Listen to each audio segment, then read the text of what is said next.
예, 오늘 우리에게 주시는 하나님 말씀 사무엘하 18장 24절부터 33절의 말씀 샬롬 회복하기, 저거 히브리어인데요.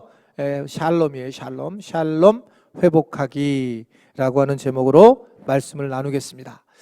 예, 말씀을 보기 전에 우리가 참 만나서 잘 하지도 못하고 그러는데 얼굴만이라도 좀 얼굴 이렇게 쓱 좀 장거리까지 쳐다보면서 눈동자라도 좀 이렇게 반갑습니다. 은혜 많이 받으십시오. 인사하겠습니다.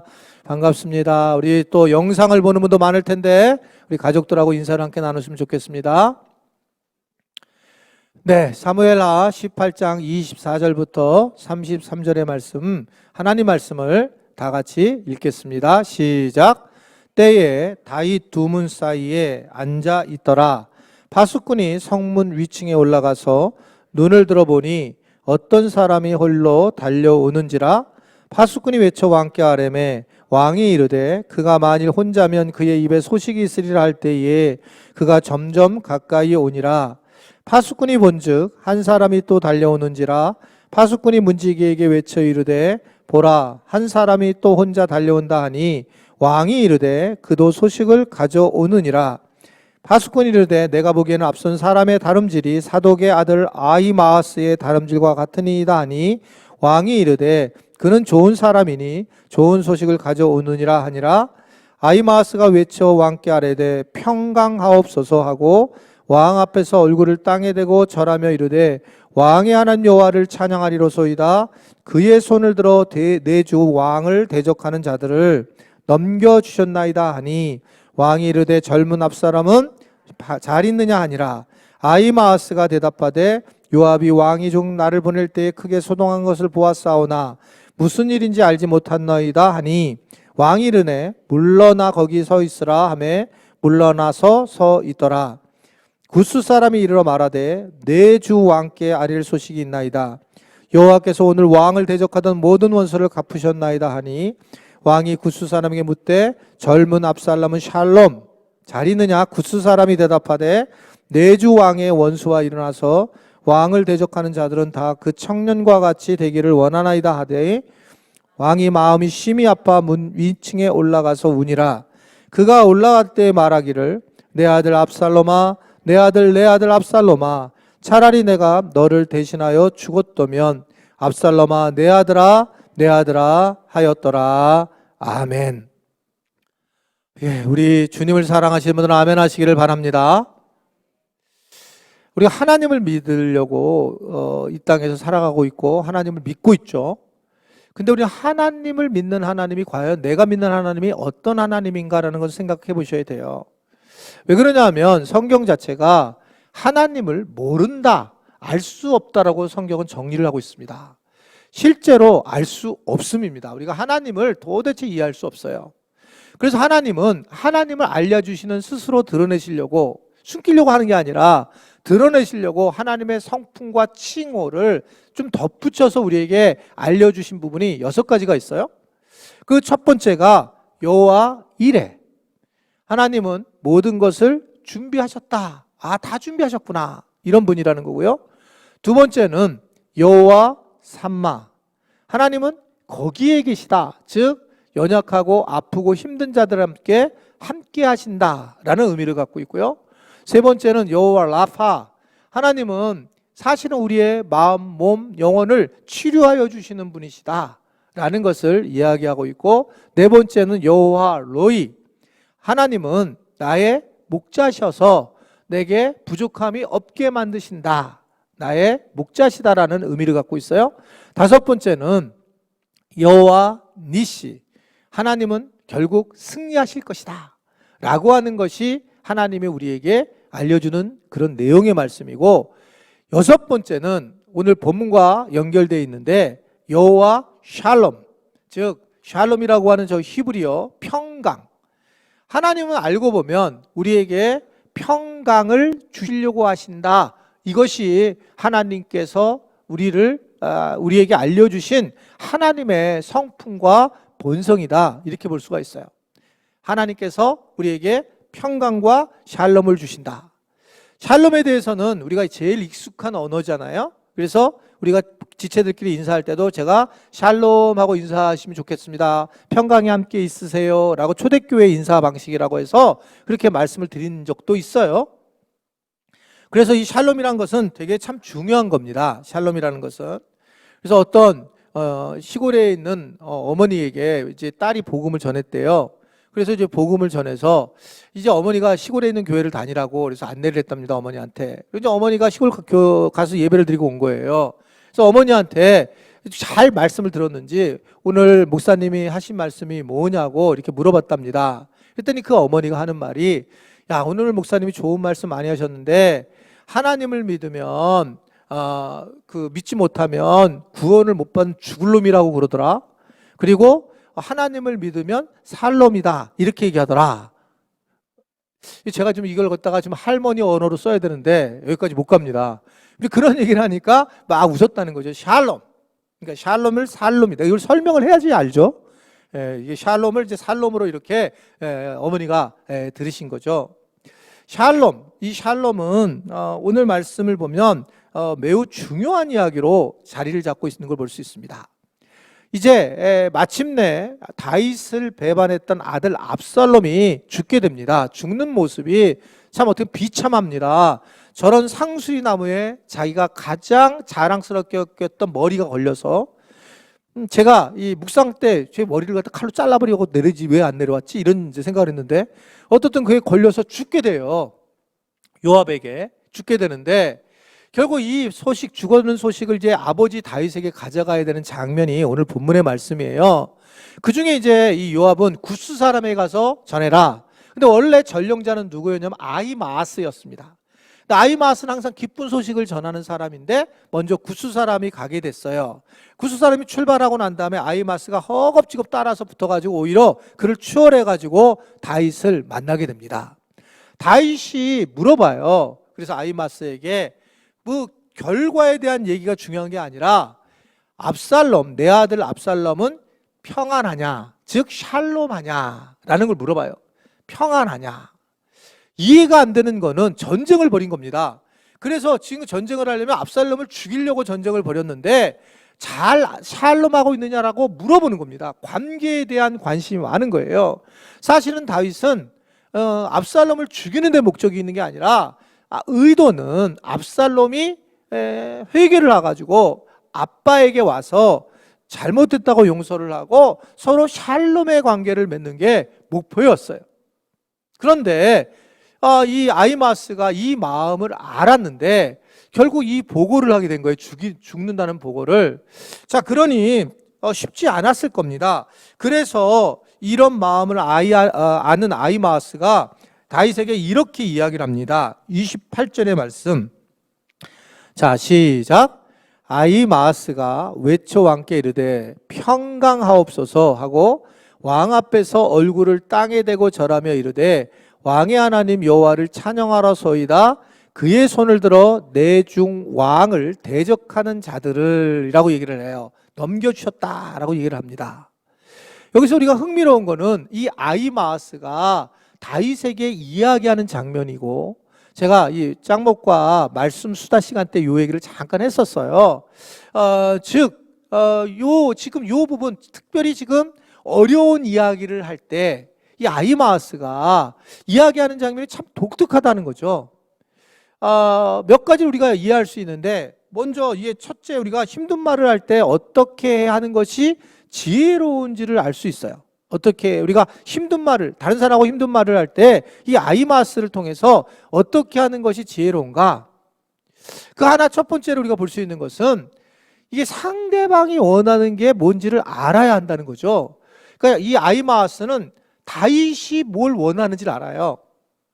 이 아들 압살롬과 샬롬의 관계를 원했지 전쟁 승리하는 걸 원하는 것이 아닌 걸 이미 알고 있으니까 그는 그 원하는 걸 아니까 가서 만나는 데에 아주 조심스럽게 이야기하는 장면을 보이고 있는 걸 볼 수 있습니다. 그러니까 두 번째로 결국은 상대방을 풀어주는 말로 시작을 합니다. 뭘로 시작을 해요? 이 지금 놀라운 거는 이 다윗이 물어본 게 압살롬하고 샬롬에 잘 있느냐, 지금 그렇게 평안하냐, 압살롬이 그렇게 물어보니까 이 부분을 안 지금 아히마아스가 아까 28절에 보면 왕께 아뢰되 평강하옵소서라고 하면서 샬롬이라고 얘기를 해요. 그래서 이 결국 다윗이 가장 중요하게 생각하고 좋아하는 말로 시작을 하면서 당신이 섬기고 좋아하는 하나님을 찬양합니다 라고 하면서 상대방을 풀어주는 말로 아주 지혜롭게 이야기하는 장면을 이야기하고 있는 걸 볼 수 있습니다. 그러자 결국 뭐가 중요할까?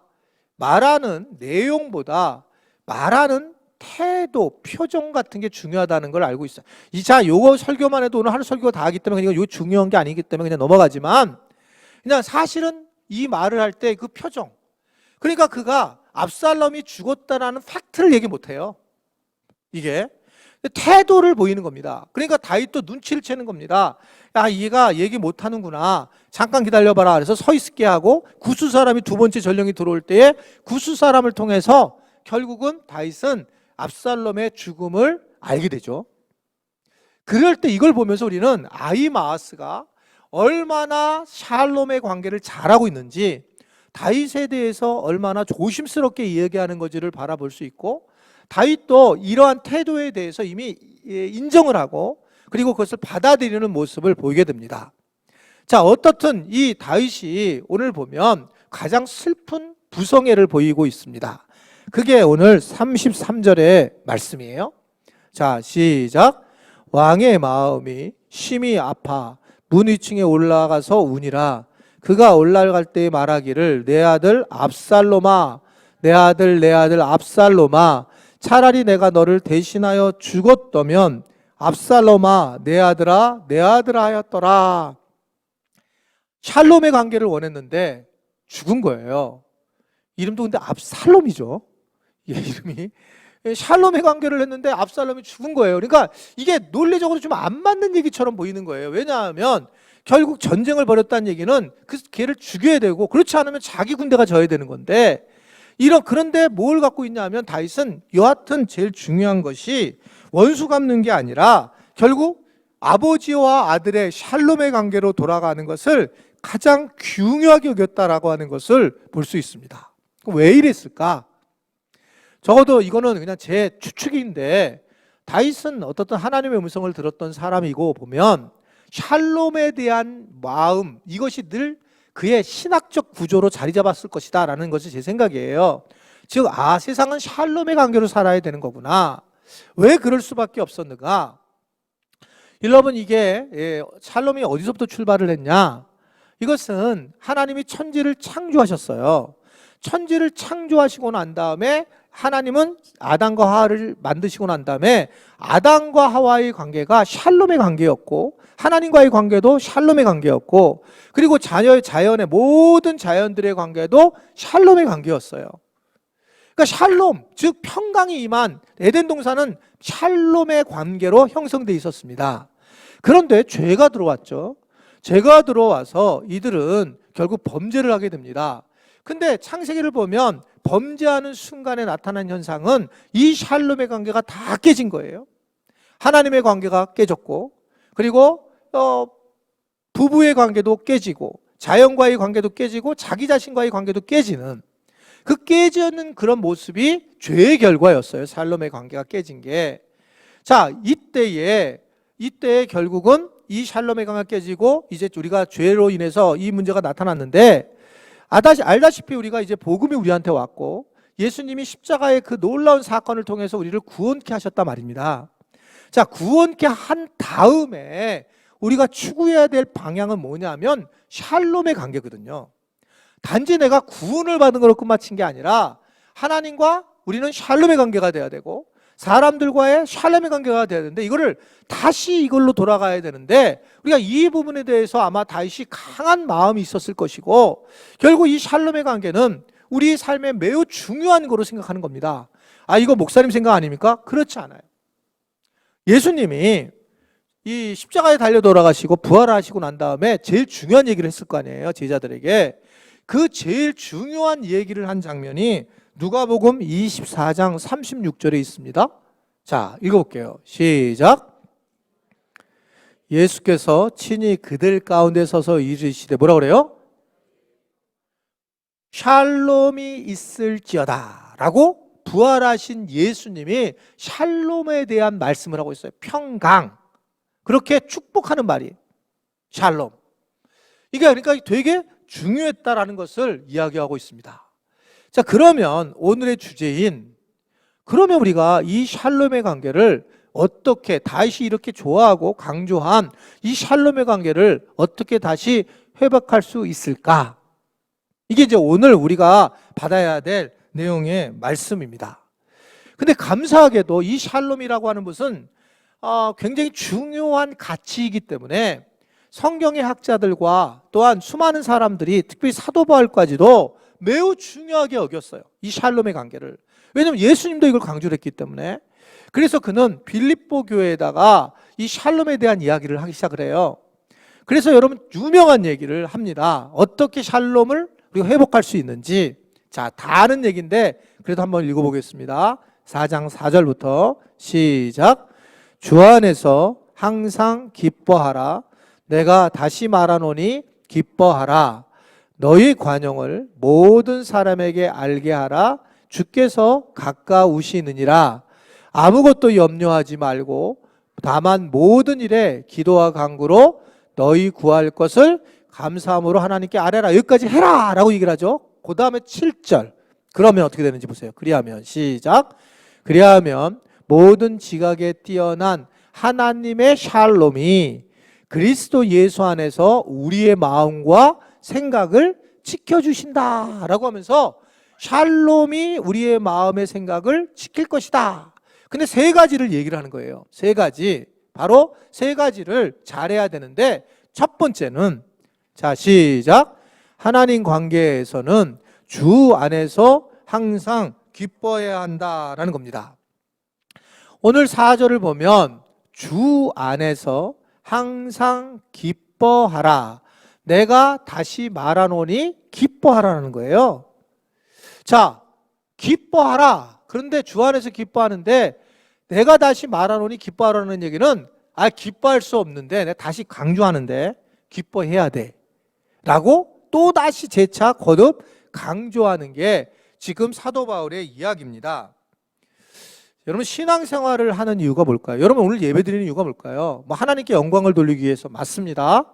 근데 진짜 내 입장에서는 왜 신앙생활을 할까요? 왜 종교를 가질까요? 신앙생활을 한다는 얘기는 이거는 왜 믿냐면 예수님을 조금 이기적으로 얘기를 하면 기쁘려고 하는 거예요. 그렇죠? 기쁘려고 하지. 내가 기쁘려고 해야지 예수님을 믿는 것이지 이유가 기쁨이 없다면 우리는 예수님을 믿을 이유가 거의 없어요. 그러니까 신앙생활은 우리가 기쁨을 가져야 되는데 이걸 꼭 기억해야 되는데 왜 이단에 빠지게 되냐면 두렵게 한다는 거죠. 이단이 아니라 그냥 일반 교회들도 두렵게 하는 경우가 얼마나 많습니까? 두렵게 하는 경우. 만약에 우리 교회 떠나게 되면 너는 가다가 다리몽둥이가 부러진다고 그러면서 두려움을 주는 거예요. 그래서 두려움을 신앙생활의 핵심으로 하는 것은 제가 볼 땐 그건 죄입니다. 실질적으로 우리는 이 땅에서 기쁨을 누리기를 원하고 그래서 기뻐해야 된다는 겁니다. 왜냐? 이 기쁨을 하게 하는 동기는 바로 예수님이 우리를 위해 십자가에 달려 돌아가심으로 우리에게 준 것은 샬롬이었단 말입니다. 평강. 그러면 평강을 얻는 것이 이게 관계를 회복하는 건데 그게 어떻게 회복해야 될까? 이걸 우리가 초기에 에덴 동산에서 이 해결을 못했던 이 문제를 다시 회복하려면 어떻게 해야 될까? 그게 바울이 얘기하는 것은 주 안에서 항상 기뻐하면 돼. 항상 기뻐하는 거야. 이제 이 얘기를 하는 거예요. 그럼 여러분은 이게 우리는 이제 발끈하는 거죠. 이 기뻐하는 게 정말 가능하냐? 내가 기뻐하려고 예수 믿는 거 맞는데 기뻐하지 못하는 일이 너무 많은 거잖아요. 이게 가능하냐라고 얘기를 하는데 왜 이게 문제가 되느냐? 기뻐할 수는 있지만 그것은 기뻐하는 대상에 따라 다르기 때문에 그래요. 그러니까 기뻐하라 할 때 아멘 하지만 우리가 여기서 기뻐할 때는 뭐를 자꾸 기뻐하려고 하냐면 세상에서 말하고 있는 물질, 소유에 대한 기쁨이 자꾸 우리에게 기쁨이 되기 때문에 그래요. 그러니까 우리는 기쁨을 놓치게 되죠. 세상에서 말하는 기쁨은 너무나도 당연한 겁니다. 진짜 돈 많으면 기쁜 거예요. 진짜 그렇잖아요. 진급하면 진짜 기쁘고, 그리고 자녀들이 잘 되면 정말 기쁘고, 뭐 기쁩니다. 내가 건강해요. 그럼 기쁘죠. 그거 기쁩니다. 게다가 뭐 좋은 직장에 다니거나 뭐 좋은 학교 들어가면 아주 기쁘죠. 그거 기뻐요. 그런다면 잘 생각해 보세요. 정말 잘 생각해 보세요. 여기에 기쁨이 변할까요? 안 변할까요? 이거는 뭐 말할 거 없습니다. 여러분이 거짓말이 있는데 나는 그거 보면 진짜 저렇게 거짓말할까 하는데 서로 막 만나 오래간만에 만나가지고 야, 너 변한 거 하나도 없대. 뭘 안 변해? 이 변한 하나 20년 지났는데 하나도 변한 게 없대. 참. 그럴 수 없느니라. 그럴 수 없어요. 이게 아니 20년이 지난 친구들이 그냥 변했는데 야, 너는 예쁘구나. 그 얘기할 수는 있겠지만 그 나이에 변한 게 없다는 거예요. 거의 거짓말을 하는 거예요. 거짓말. 뭐 얘도 듣는 사람도 예쁘다니까 좋아서 거짓말 받아들이고 한 애도 또 그냥 받는 애가 기뻐하니까 좋고 거짓말하고. 근데요, 그러면 어떻게 되는 줄 아세요? 그날 저녁부터 가가지고 또 화장대 앉아서 계속 발라가지고 더 젊게 보게 하려고. 방향이 그쪽으로 정해돼. 잘못됐다는 게 아니라 방향이 그쪽으로 정해지면서 내가 젊어 보이는 거가 내게 기쁨이 될 거야 라고 정리를 하고 살아간다는 거죠. 문제는. 그러면서 예쁘면 좋죠. 그러면서 인생을 살아가는 경우가 많이 있다라고 하는 겁니다. 제가 우리 잘 아는 친척이 하나 있는데 이분이 암에 걸리셨어요. 근데 얼마 전에 이제 저희하고 식사를 하게 됐는데 이제 암에 걸리면 대체로 이분은 천주교를 믿으신 분이신데 이제 암에 걸리면 대부분 다 우리가 그렇잖아요. 암에 걸리면 이제 죽음이 한번 경험하기 때문에 좀 더 내가 미래 가치를 어떻게 두고 살아갈까, 내가 어떻게 하면 내가 다른 사람들에게 영향력을 미치고 좋은 영향을 미치고 이제 이 세상을 떠날까 이런 생각 같잖아요. 뭐 사실 그게 돈에 관심이 있을까? 별로 없을 것 같잖아요. 근데 제가 같이 밥을 먹는데 그 아들이 있어 왔는데 아들이 계속 스마트폰을 하고 있어갖고 뭐하니? 그랬더니 하는 얘기가 주식을 한대. 주식 현재 상황을 파악한다는 거예요. 지금요. 빨리 파악해서 팔아야 된다네. 난 한 번도 안 해봐가지고 모르는데 하고 싶어요. 근데 그거 어떻게 배우냐 했더니 아빠한테 배웠대. 그 아빠도 그럼 해. 지금 아빠가 지금 저거거든요. 지금 암에 걸리셔 있거든요. 근데 아빠도 이 주식 거래를 하고 있는 건데 주식 거래가 올라가면 막 기분이 좋고 떨어지면 힘들고 그런 얘기를 하는 거예요. 근데 내가 내 머리로는 이해가 안 되는 거예요. 아니 지금 이제 얼마 이게 뭐 시한부 인생인데 어떻게 살아가는 게 어떻든 간에 어떻게 이럴지. 근데 그러면서 그분을 욕하고 싶은 게 아니라 이게 우리 인간이 이렇구나. 아니 그래서 부자예요 그분이요. 가난하지 않아요. 근데 주식에서 히로일비 뭐 히일리비 히노에락 뭐 이런 거 다 느끼는 거예요. 그 주식이 자기의 전부야. 주식이 나의 길이요 진리요 생명이 되는 거예요. 아니 얼마나 비참하겠어요 이게요. 그러니까 이게 기쁨이 있을 수 없죠. 왜냐하면 이것은 소유의 문제로 바라보고 있기 때문에 그럴 수밖에 없단 말입니다. 그러니까 바울이 뭐라고 얘기하냐면 정말 바울이 목회자잖아요. 그리고 성도들을 사랑하는 마음이니까 성도의 마음을 다 파악하고 있어요. 뭐라고 얘기하냐면 주 안에서 기뻐하라. 다시 말하는데 기뻐해야 돼. 그러니까 우리가 예수 믿으면서 기뻐하는 게 너무 중요한데 근데 방법론이 뭐냐면 주님 안에서 기뻐하는 거고 주님 때문에 기뻐하라는 거예요. 이게 무슨 소리냐? 제가 자주 쓰는 예화인데 물고기가 언제 제일 기쁠까요? 물고기가 세상에 나와서 막 육지로 걸어 다니면서 부동산 투기할 때 기쁠까? 아니면 그냥 바닷가에서 그냥 통당 빠져가지고 그러면서 여기 이리저리 막 이거 바다니까 아무데나 돌아다닐 수 있다. 그리고 돌아다니면서 조금만 먹을 거 있으면 딱 먹고 이런 게 기쁠까? 말할 거 없어요. 예수 믿는 사람들은 주 안에서 바닷가 안에서 기뻐하라는 거예요. 바깥은 나가지 말라는 거예요. 예수님 때문에 기뻐하는 겁니다. 아멘이세요? 예수님 때문에 기뻐하면 계속 기뻐할 수밖에 없다. 왜냐하면 예수님은 진리잖아요. 예수님은 나는 바뀌어도 예수님은 안 바뀌는 거예요. 이게 정확해야지 기뻐할 수 있는데 이게 정확하지 않으면 기뻐할 수 없다라고 하는 겁니다. 그러니까 세상에 이런 은혜가 어디 있습니까?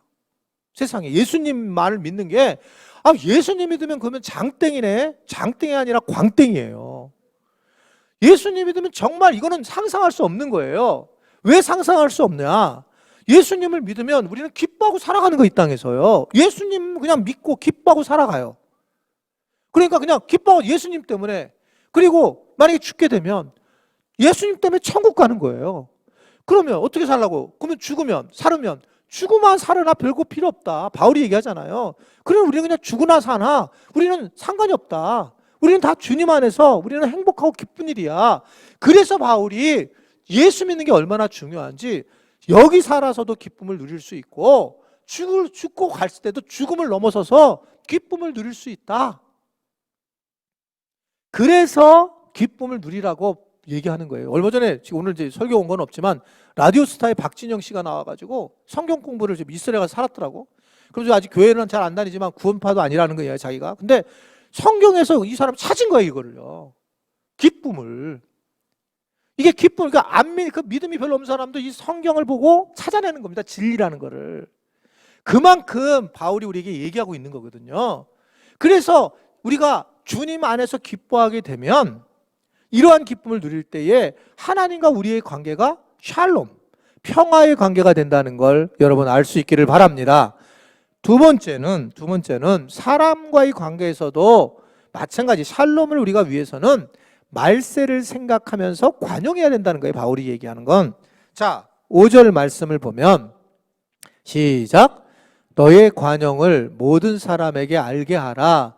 주께서 가까이 오시니라. 관용을 모든 사람에게 알도록 해. 예수님이 가까이 오신 거로 생각하면서 이 얘기예요.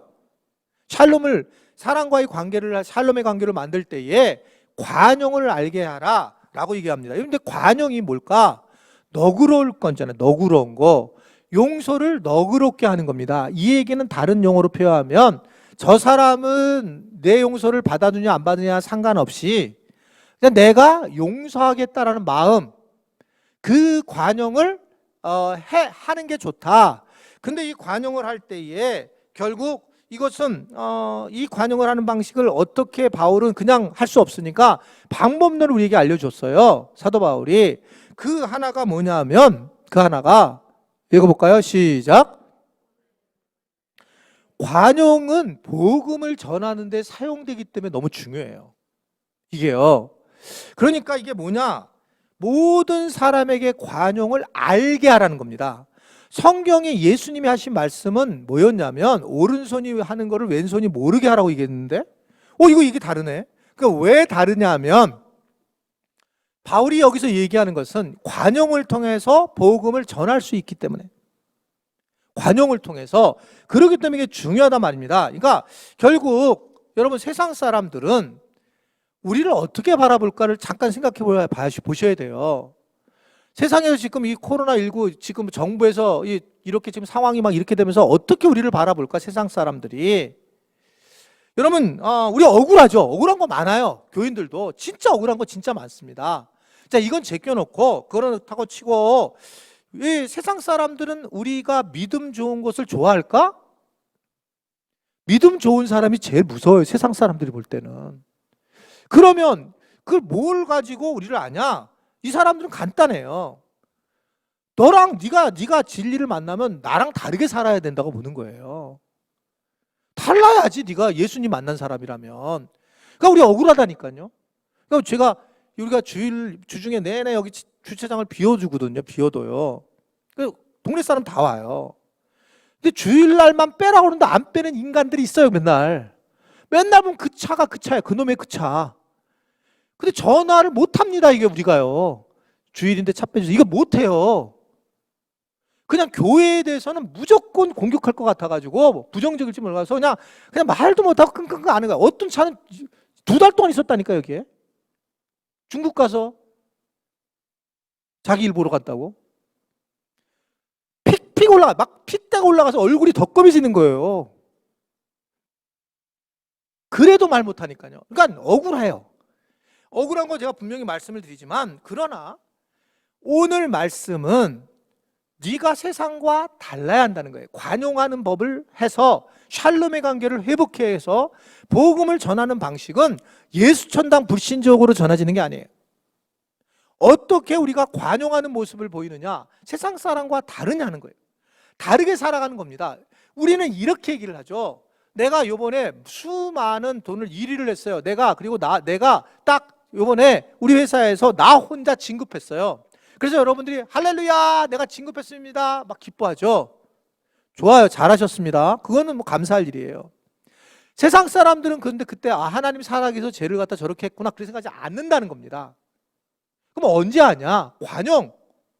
예를 들면 나랑 이 사람하고 직장에 지금 진급 대상자인데 내가 가가지고 상관한테 이번에는 제가 양보하겠습니다. 저 친구 먼저 올려보내십시오. 세상 사람들이 뒤집어지는 거예요. 왜 그래? 세상 법칙하고 다르잖아요. 이건 엄청난 관용입니다. 그러면 와 이거 놀랍네. 여러분 여러 집들이 있어요. 내가 가게를 해요. 근데 가게를 많은 집인데 하나님 다른 가게 잘 되게 해주세요. 다른 가게 잘 됐을 때 진짜 기뻐하는 모습을 보게 되는 거예요. 그러면 이게 복이 아니냐? 아니요, 그렇지 않습니다. 이거 복이에요. 우리는 자꾸 1등하는 거 아니면 내가 뭔가를 가진 거를 복으로 생각하는데 그렇지 않. 성경이 이렇게 얘기하지 않아요. 이게 귀복적 신앙이에요. 우리는 다른 사람이 이게 생활선교사가 된다는 게 뭐냐면 다른 사람이 잘 되게 하는 거예요. 여러분 생활선교사 아멘 하는 거를 함부로 얘기하면 안 됩니다. 나 돈 많이 벌고 내가 1등 할 거야. 내가 이 가게 중에 100개 중에 제일 많이 벌 거야. 이런 분들은 생활선교사 하지 마세요. 생활선교사는 내가 제일 연약하고 저쪽 가게 가시면 뭐가 있습니다. 예? 이쪽으로 가게 가면 이런 게 있습니다. 우리 교회 말고 이쪽 교회 가면 거기는 어르신들을 위한 잘 돼 있습니다. 이렇게 하는 거예요. 우리 교회도 그랬잖아요. 그래서 결국은 이 복음을 전하는데 사용되는 것이 중요하다. 2부는 설교가 좀 긴 거 3부는 이거 반밖에 안 해요. 근데 2부로 우리 교인들 많이 오게 하려고 제가 길게 한다는 거 아시면 제가 막 성질까지 들어가면서 이렇게 하는 이유는 2부에 좀 많이 교인들 오게 하려고 그러는 거예요. 지금 설교가 많이 남았다는 얘기 하고 싶은 거예요. 그래서 복음을 전하는데 사용을 해야 된다라고 하는 것을 이야기를 하고 있는 겁니다. 그래서 사상 사람들이 이걸 보면서 야 진짜 관용이 있구나. 예수 믿는 사람은 관용 다르네 이 폼이. 예? 그리고 차가 누가 와서 딱 부딪혔는데 일로 와봐요. 그래가지고 뭐 자 이거 얼마고 내가 그리고 렌트비 하고 이거 계산해가지고 얼마 해라. 근데 딱 갔는데 거기 물고기가 붙어 있어. 뛰든지 물고기를. 그러니까 이게 어디서 그냥 그때 괜찮습니다. 뭐 그냥 부딪힐 수 있죠. 예. 그러면서 그냥 어떻게 그 한 번의 그 어떤 관용이 복음을 흐르게 한다는 거니까요. 그러니까 바울이 뭐라 하냐면 관계에 대한 샬롬이 복음을 흐르게 하라라고 하는 걸 얘기하는데 우리가 억울하죠. 자, 억울하다는 건 말씀을 드렸습니다. 그리고 바울은 십자가라고 얘기를 해요. 우리가 십자가를 졌다 라고 얘기하는 거예요. 그러면 관용을 하는데 그러면 계속 그러냐? 어떻게 우리 방법이 있을까? 이거를 복음을 전하는 거 좋다. 두 번째 방법은 말세를 생각하면 관용할 수 있어요. 오늘 얘기가 그거죠. 주님 오실 거라는 거예요. 주님 오실 걸. 자, 이건 조심스러워요. 예수님 오실 겁니다. 아멘이시죠? 근데 안 오셨잖아요. 계속. 오실 거잖아요. 그럼 저는 궁금해요. 왜 그럴까? 자, 오실 거예요. 또 딴 데 엉뚱한 얘기 하시면 안 됩니다. 주님이 애초부터 떠나실 때부터 승천하시면서도 오실 거라는 것부터 강조하신 이유가 뭘까? 자, 의도가 있으실 거 아닐까? 저는 그렇게 생각해요. 그 의도는 뭐냐면 우리로 보고 종말 신앙을 갖고 살기를 원하는 거야, 이 땅에요. 자, 종말 신앙, 주님 오실 거야. 이 얘기는 뭐냐면 주님이 오시는데, 만약 주님 오셨는데 그까짓 거 내가 저 사람 용서 못할까? 여러분, 주님 오신다니까요. 끝난다니까. 우리 죽는다니까요. 죽는데 뭘 이걸 가지고 내가 뭘 살리라 마냐 찌질하게 그럴 거냐? 그럴 필요 없다는 생각을 하는 거예요. 관용, 말세를 생각하면 그래 맞아. 내가 주님한테 가는데 저기 죽는데 내가 이거 가지고 뭘 난리치게 뭐가 있냐? 아유 그래 땅 너 가져라. 땅 가져. 아유 형제도 용서하고 뭐 생각할 수 없는 용서를 할 수 있는 거야. 말세가 주님을 생각하면 종말을 생각하면 관용할 수 있는 거예요. 그래서 이 말세를 생각하라고 그렇게 바울이 얘기하고 있습니다. 마지막 세 번째는 이제 이게 둘째는 이제 사람과의 관계를 샬롬이고 마지막 세 번째는 자신과의 관계를 위해서 샬롬을 위해서는 기도를 통해서 감사해야 된다는 겁니다. 무슨 소리냐? 빌립보서 4장 6절의 말씀을 보면 읽어볼게요. 시작. 다만 모든 일에 기도와 간구로 너희 구할 것을 감사함으로 하나님께 아뢰라. 자, 첫 번째는 아무것도 염려하지 말래요. 자, 이거는 염려된다는 거예요. 인생은 모든 철학자들이 얘기하기를 인생은 염려다 이렇게 얘기를 해요. 사는 게 염려예요. 아, 사는 게 힘들다라고 하는 얘기는 맞습니다. 왜냐하면 다 염려이기 때문에.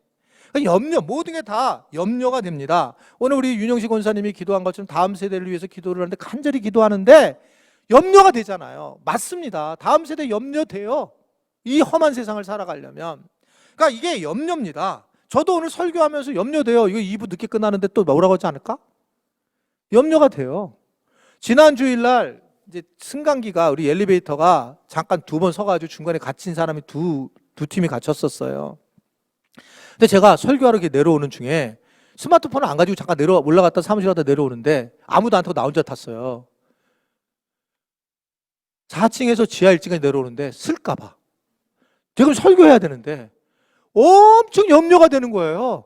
거기서 내려오는데 한 20년 걸리는 것 같은 거예요. 이게 내려오는 중에 막 어찌 쓰면 어떡하지? 어떤 걸 뭘 누르지? 막 문을 두들겨야 되나? 아니 다른 거는 다 대처할 수 있는데 설교를 대처할 수는 없잖아요. 그래서 되게 염려하고 내려오는 그런 과정을 겪었어요. 사는 거는 상황적으로 무조건 염려가 돼요. 이게 잘못됐다라고 생각할 수가 없습니다. 그래서 이 염려는 바뀌지 않아요. 문제는 사도 바울이 보는 관점은 염려를 그냥 염려로 놔두면 얘는 영원히 염려할 거라는 거예요. 그래서 이 염려를 빼내고 이 자리에 뭘 넣어야 되느냐? 감사를 놓으라는 거예요. 염려의 자리에 감사를 놓으라. 이게 사도 바울이 원하는 겁니다. 염려는 없어지지 않지만 감사로 거기를 대치를 하게 되는 거예요. 똑같은 염려에 대한 거를. 그걸 감사를 하게 되면 뭐가 오냐면 자기 안에 샬롬이 임하게 된다는 거예요. 그래서 염려거리는 감사, 기도의 거리예요. 감사거리예요. 내가 염려를 가지고 감사를 하라는 거예요. 바울이 엄청난 비법을 우리에게 이야기하고 있는 겁니다. 그렇게 되면 어떤 일이 벌어지느냐? 그냥 감사만 하는 게 아니라 오늘 말씀은 너희 구할 것을 기도와 간구로 너희 구할 것을 감사함으로 하나님께 아뢰라는 거예요. 즉 거기에 기도를 덧붙여라 이거예요. 감사하는 기도를 하는 게 좋다. 그냥 감사하는 게 아니라 기도를 통해서 감사하라. 그래서 감사와 기도는 한 짝입니다. 한 짝이에요. 그래서 젓가락과 같은 거이기 때문에 염려가 생길 때에는 감사하는 기도를 해라는 거예요. 아멘이세요? 내가 마가의 다락방 기도에 나와서 만약에 기도를 하게 되면 감사하는 기도를 하러 모이는 거예요. 내가 염려가 되는 것을 감사하는 기도, 그것이 기도고 이게 무슨 기도냐? 제가 그냥 지은 건데 김칫국 미리 마시는 기도. 미리 감사하는 거예요. 그렇게 해주실 것을 감사합니다 라고 기도하는 거예요. 이게 바울이 우리에게 구할 것을 미리 감사하라, 미리 주실 줄 알고 감사할 때에 이거는 여러분 기억해야 될 것은 응답과 상관이 없습니다. 응답, 그래서 미리 주셨고 감사했는데 하나님 안 해주시면 어떡하느냐? 그거하고 상관이 없어요. 오늘 말씀하는 거는 응답이 올 수도 있지만 응답이 안 와도 상관이 없다는 거예요. 이렇게 됐을 때 내 안에 있는 염려를 염려하지 않게 되고 내가 내 안에서 나 자신과의 관계 속에서 샬롬의 관계가 된다는 걸 여러분 아시기를 바랍니다.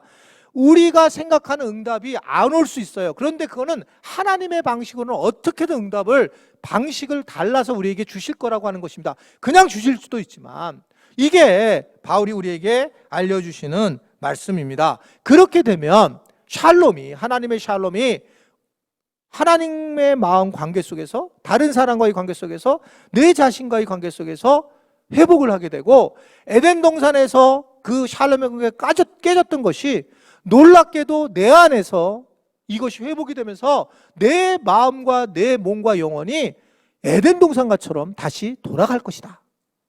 그래서 다윗은 샬롬을 매우 중요하게 여겼고 우리도 이 샬롬이 우리 삶의 중심이 되어야 된다는 것을 오늘 우리에게 전해주고 있습니다. 오늘 말씀을 기억하시면서 마지막 7절의 말씀, 이 빌립보서 4장 7절에 이렇게 얘기를 하죠. 다시 읽어보겠습니다. 시작.